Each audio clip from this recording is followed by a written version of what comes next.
I just remember seeing their four faces on Zoom, and it was heartbreaking, telling them that I had leukemia. And they all just burst into tears. And I have never cried that hard in my life.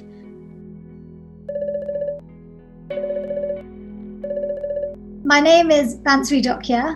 I was diagnosed with T-cell acute lymphoblastic leukemia in July 2020, which was right in the middle of the COVID pandemic. So for the few months before I was diagnosed, I knew that something was wrong.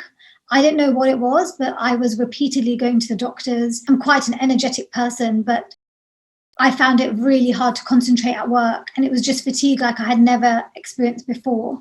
So something else that I thought was explaining my fatigue was I actually had a period for 3 months before my diagnosis.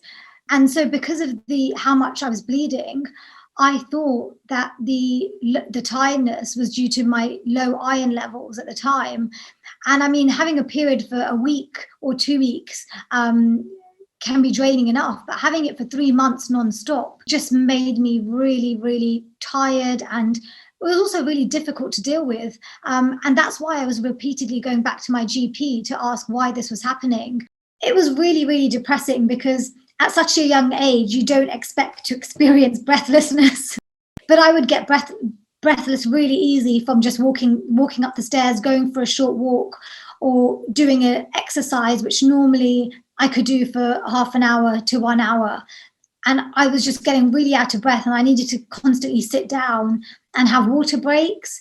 I think initially I just thought that it would get better. I just thought slowly it would get better. And after, I think it was 2 months of no improvement, I was repeatedly getting blood tests and hopefully looking for some answer, whether the doctor would tell me that I had a thyroid issue or, something that was hopefully quite easily treatable with medication.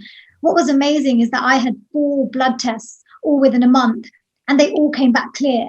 It was my 5th blood test, and I was so busy at work, and I really didn't want to go. And I said, I've had 4 already. The 5th one is not going to say anything different. And my husband said to me, it's only down the road. It will be an hour out of your day. Just go, because you never know what's going to happen. And it was on the day of that 5th blood test where I was brushing my teeth and going to sleep, and I had a call from the ambulance, and they said, sorry, the ambulance is on its way to pick you up. And I obviously was absolutely shocked, and I just thought there's no way that ambulance is for me. So I actually called them back, and they said there were abnormal results in your bloods. You need to come into the hospital, so pack an overnight bag. And it was unfortunate because the hospital walls were quite thin, and the hematology consultant was outside my room in the morning, and I heard him say the word leukemia, and I just burst into tears. And I called my husband and I said, you may need to come back to the hospital because I've just heard this word. So it was just, everything happened within a day. And it was then that I had to call my parents. And the hardest thing was telling my parents over Zoom. Telling my parents over Zoom is one of those moments that I will never forget in my whole life. I remember texting my sister, and I said, you need to get the family together because I have to tell you something. They knew something was wrong at that point because I've never done that before. And I just remember seeing their 4 faces on Zoom, and it was heartbreaking, telling them that I had leukemia. And they all just burst into tears. And I have never cried that hard in my life.